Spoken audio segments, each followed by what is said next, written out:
मागच्या सेशनमध्ये मागच्या अधिवेशनामध्ये त्या प्रत्येकासोबत संपर्कामध्ये होत्या आणि पुढच्या काळामध्ये आपण अजित पवार गटासोबत गेलो पाहिजे अशा पद्धतीने त्यांनी मनधरणी करण्याचे प्रयत्न आमच्या 7 खासदारांचे केले।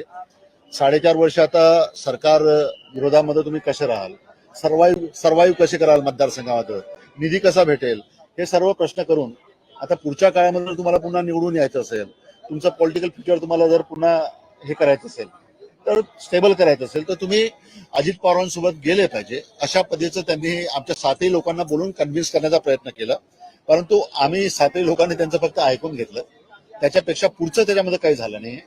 आणि सोनिया दुहान ज्या आहेत त्या भारतीय राष्ट्रीय काँग्रेस पक्षाच्या पदाधिकारी आहेत। मला थोडं नवल हे वाटतं की भारतीय राष्ट्रीय काँग्रेस पक्षाचा पदाधिकारी अजित पवार साहेबांच्या एनसीपी सोबत चला हा प्रस्ताव जो आमच्याकडे ठेवतोय आमच्या 7 लोकांकडे, हा थोडा एक म्हणजे थोडं न समजणारा विषय। मी बापाला आणि मुलीला बाजूला ठेवा आणि या आमच्याकडे।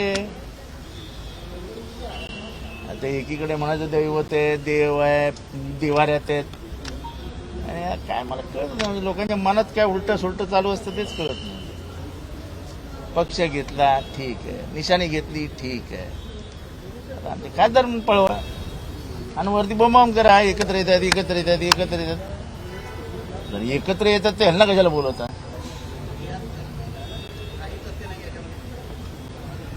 ते असेल तर मी इथे कशाला बसलो असतो?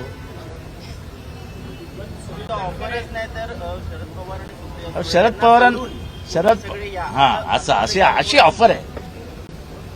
सगळे म्हणजे कोण?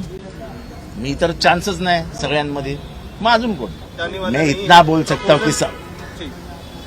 बोल सकता हूं कि उन्होंने संपर्क किया है और मैं मेरे सांसदों पे बिल्कुल कभी शक नहीं व्यक्त करूंगा। वो 100% पवार साहब के साथ है, सुप्रिया सुळे ताई के साथ है, और जो जुर्रत उन्होंने की है कि बाप को और बेटी को बाजू में छोड़ दो, ये हमारे संस्कार और संस्कृति में नहीं है। सर, ऑपरेशन नोटिस मतलब सरकार इतनी मेजोरिटी होने के बावजूद बीजेपी की किधर मेजोरिटी है? कोशिश जा रही है, ये किधर मेजोरिटी है? महाराष्ट्र। देखो ऐसा है, ये जब तक अफवाहें फैलेगी नहीं तब तक नीतीश कुमार आटे में नहीं आएगा। ये तो बड़ा गेम है ना। नीतीश कुमार को रुकाने के लिए एक तरफ कभी कभी ठाकरे साहब की शिवसेना फूटेगी, एक तरफ एनसीपी फूटेगी। ये अफवाहें फैलाना ये तो केंद्र का काम है।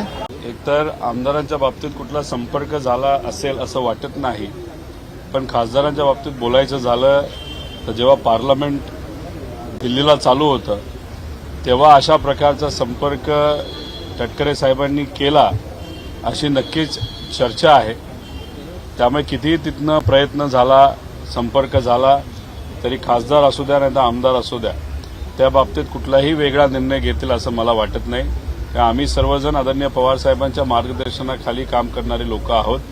पवार साहेब जे सांगतील ते आम्ही करणार आहोत आणि आमच्या सर्वांसाठी विचारसुद्धा तितकेच महत्त्वाचे आहे। मला एवढंच वाटतं की आदरणीय दादांच्या पक्षामध्ये असणारे जे सर्व प्रमुख नेते आहेत त्यातले सर्व लोक पवार साहेबांचा आदर करत असावेत। तटकरे साहेबांच्या बाबतीत मला सांगता येणार नाही।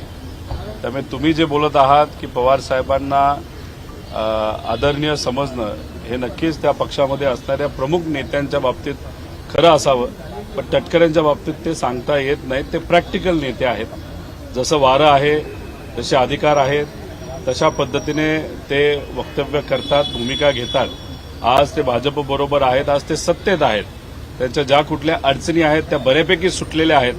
त्यामुळे ते भूमिका घेत असताना ते व्यक्तिगत भूमिका घेतात।